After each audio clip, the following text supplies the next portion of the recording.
Kusoo dhawaad casharkani vocabularies ee maanta. Remember, xasuuso ama xasuusnow. Tusaale, I try to remember all the new words. Waxaan isku dayayaa inaan xasuusto kelmadii cusbaa ee aan soo dhigtay maanta. Repeat, ku celi ama ku celin. Tusaale, could you repeat the question please? Fadlan su'aasha ma ku celin kartaa? Could you repeat the question please? Fadlan maad igu celin kartaa su'aasha?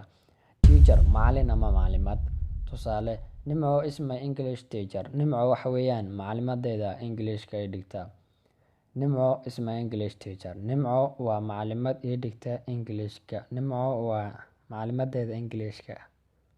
Board, samuurada. Tusaale, there is a blackboard in my classroom.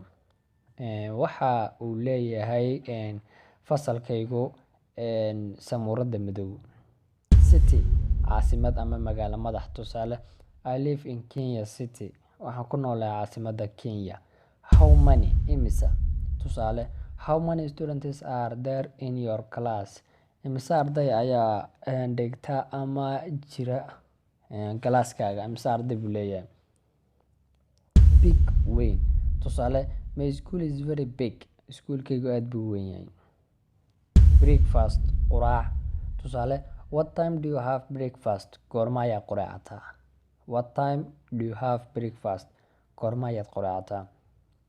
Dinner, casho.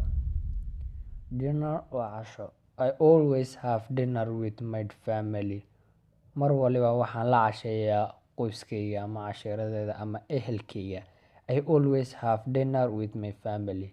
Qoyskayga ayaan mar walba la casheeyaa inta badan. Lunch waa qado. Tusaale, I often have lunch at 11 o'clock. Mar walba inta u badan waxaan qadeeyaa 11 duhurnimo. I often have lunch at 11 o'clock. 11 duhurnimo ayaan qadeeyaa.